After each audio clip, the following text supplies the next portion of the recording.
the highs and lows of racing perfectly pictured right there. Obviously, last weekend at Thunder Valley, Chance Hymas went 1-1 for the number one overall, made the weekend look easy. I mean, obviously, Deegan had some problems with an engine in Moto 1, but Moto 2, he still was out there and had a good weekend. And well, coming out of this weekend, High Point, not so great. In the final moto of Moto 2, he ended up putting his leg down, dabbing it, and as you can see right there, he's coming off the track. I mean, he did at least finish the race. Let's put it that way. He did finish the race, but coming off the track, he looks bad. And for somebody who has a track record of ACL problems, obviously it was the other leg, but once you have that pain, you know exactly what it is, and it does not look good. Hopefully it's, knock on wood, hopefully it's not as bad as it looks. But we do have a quote from him saying, "It was a rough day for me at High Point. I went 5-3 in the motos, but on the last lap of the second moto, I dabbed my good leg, and now I'm dealing with a lot of pain in my right knee. I'll be seeing the doctor Monday to get it checked out and figure out a game plan from there." That's not great. Obviously, somebody like this, like I said, if you have that knowledge of what the pain is, you probably know what you've done already.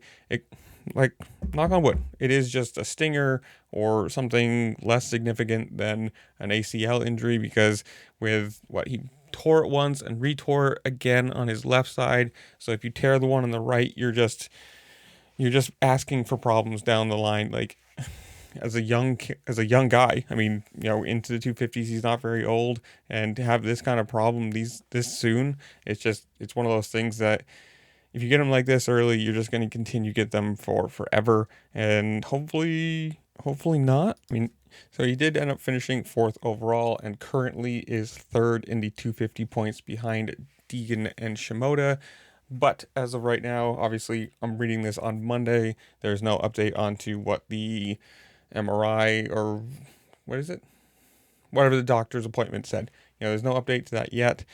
Who knows when we'll actually get that, whether it's tomorrow or 2 weeks from now with how injury PR works with this sport. But hopefully it's on the better side. You never want to, personally, I never want to see anybody get injured, because the more people you have out there, especially the factory guys, is going to create better racing, a better product to watch, a better championship. As much as it is fun to see somebody in their prime like Deegan, you don't want to see somebody just dominate the series, and you don't even need to watch the race to know who's going to win. So hopefully it's good, and maybe he misses a week or two, and hopefully it's not on the horrible side of another ACL injury and a year gone down the tubes. But I don't know. You guys tell me, what do you guess? Which way do you go? Are you going to any of the upcoming rounds? Whatever it is, comment down below. Tell me what you think while you're down there. Make sure to like, share, subscribe. Do all the fun things this platform allows you to do, because it really just helped me out, and I appreciate it. And with that, I'll see you later. Peace.